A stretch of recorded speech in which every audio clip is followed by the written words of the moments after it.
माझं नाव आरती समजन खंडारे आणि मी 12वीला आहे। 12वीचे 2 पेपर झाले, पण आता अभ्यासाकडे लक्ष द्यावं का ह्या घराकडे लक्ष द्यावं ते समजत नाही। मम्मीने किती आमचे 3 वेळेस घर मोडले आणि 3 वेळेस आम्ही खाली गेलोय राहायला। आता डबल आम्ही आमच्या जागेवर राहायला आलोय का बरं की ते सारखं घर मोडण्यात पण काही फायदा नाही आमचा। एवढे पैसे गेले त्या घर मोडण्याच्या नादामध्ये की अभ्यासाकडे पण लक्ष देणं येत नाही। ह्या वेळेस एवढी 12वी कठीण आहे की काही सांगू शकत नाही की। आणि त्याच्यानंतर की त्यांचं म्हणणं आहे की बाबा आम्हाला पलीकडल्या साईड जागा द्या।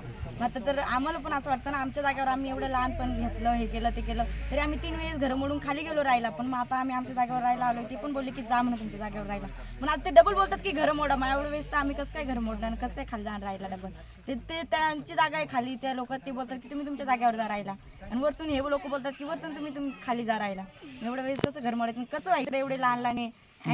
तुम्हाला वाटतं घर मोडावं काही नाही, असं वाटतं की मला वाटतं की घर मोडावं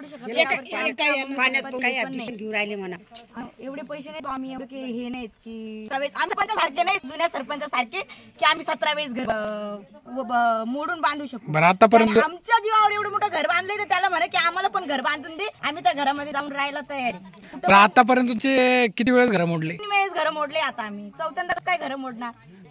बर, तुमचं काय म्हणणं आहे मुलींनो? तुम्ही किती तू किती होते? मी 9वीत आहे। आता आमचं एवढंच म्हणणं आहे की आता आमचे घर मोडू नये, आम्ही अभ्यास कसा करायचा, आमचे पेपर चालले आहेत, आता आम्ही अभ्यास कसा करायचा, एवढं घर मोडू नये। माझे नाव रोशनी वानखेडे, मी आता 7वी मध्ये शिकत आहे। आता वर्ग 12वी आणि 10वीचे पेपर चालू झालेला आहे। मग आता आमचे पण पेपर चालू होणार आहे, पण आता आम्ही 5-6 खेप घर मोडले। आता आमचे माय बाप किती कष्ट करतात, आम्हाला शिकवतात। तर माझ्या दीदीनं की तिच्या मम्मी पप्पानं 5 खेप घर मोडले, 5 खेप घर बांधले। त्या जागी जर तिच्या मम्मी पप्पाने तिला 5 खेप शाळेत घातलं तर मग काय होतं? माझं नाव समीक्षा परमेश्वर वानखेडे। आमची एवढीच विनंती की आमचे घर मोडून यांना आमच्यामुळे उपोषण धरलेलं आहे, घर उठाव म्हणून। तर आमची एवढीच विनंती सरकारला की आमचे घर मोडू नये। माझं नाव सुनीता संतोष गोवी, राहणार पेंटाक। आता इथं पहिलीपासून तो 12वी पर्यंत लेकरं शिकत आहे। बाबासाहेबांनी एकच सांगितलं की शिका, संघटित व्हा आणि संघर्ष करा। कसा संघर्ष करायचा आहे आम्ही सांगा। गावकऱ्यांना एकच विनंती आहे की आमची घरं मोडू नका। डॉक्टर बाबांनी जे पण काही सांगितलंय त्यांना विचार करा थोडाफार। डॉक्टर बाबासाहेब काय सांगतायत की शिका, संघटित व्हा आणि संघर्ष करा। कसा भारत पुढे जाणार, हे जर का आम्हाला असं बोलतात की बार बोलतात की उठा उठा उठा, कुठं जायचं? आता काल सरपंच ते नोटीस घेऊन आले आमच्या घराला लावायला।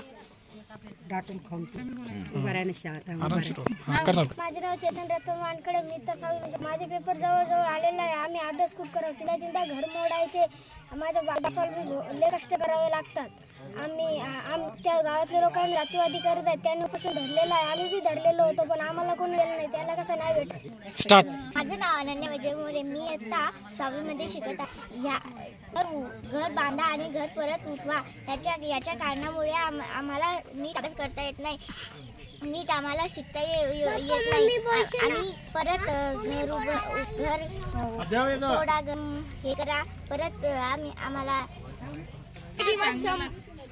इतके दिवस 100 वर्ष शेही होऊन जगण्यापासून एकच दिवस वाघ होऊन